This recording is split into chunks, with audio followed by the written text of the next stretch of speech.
This is a walrus bone. It's one of a few different bones that I have in my collection. Today we're going to take a closer look at them and examine some of the more strange bones that exist. All right, we're going to format this one kind of like a Q&A. So first question, what is a bone? Well, to be specific, it's a bone that sits inside the of some mammals. The scientific name for it is a bacula. It sits right inside the shaft of the and if you look really closely at this bacula, this is from a coyote, you'll see that there's a ridge on the bottom. Do you see that ridge, that kind of like crevice?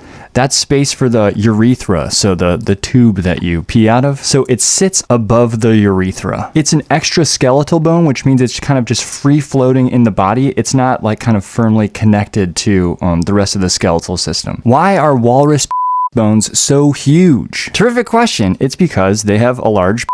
Some people might assume that baculum follow this formula, larger animal equals larger bacula, but let me show you something that might surprise you. All right, I'm holding two bacula here kind of evenly on the left side so you can compare how long they are. Check that out. This one on the bottom is a grizzly bear bacula, and the one on the top is a sea otter bacula. Interesting, right? Grizzly bears, much bigger than sea otters, except sea otters have a longer bacula. So that idea that larger animal equals larger bacula doesn't really hold up. Why do animals have bones? Terrific question. The current hypothesis is mechanical support. It helps them maintain stiffness during copulation. And this idea kind of leads to another interesting hypothesis. The longer you take to copulate or like finish, so to speak, the longer their baculum will be. So if we go back to that grizzly bear and the sea otter's a little bit longer than the grizzly bear, so maybe the grizzly bear just finishes a little bit more quickly and the sea otter takes a little bit longer. The duration of copulation is longer for sea otters. What animals have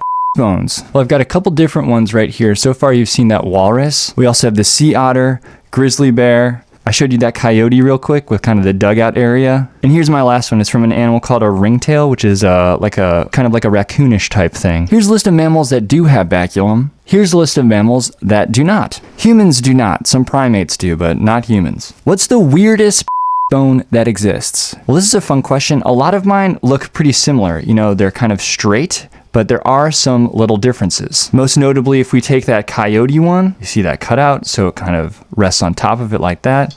You'll see that at the end, it curves down ever so slightly. So coyote baculums curve down. But let's grab our sea otter. You can see it's kind of dug out on this side, which means it goes like this, and they curve up. So sea otter baculums curve up. Interesting.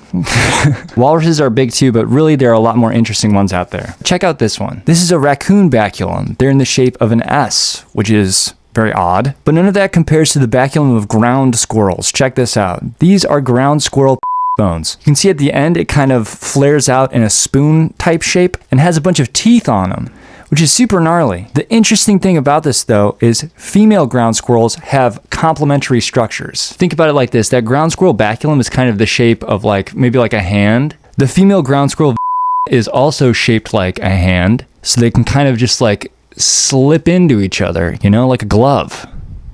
Weird. But if you want to see a really gnarly one, check out the baculum of rice rats. They're just like straight up like pitchforks or tridents. Absolutely crazy.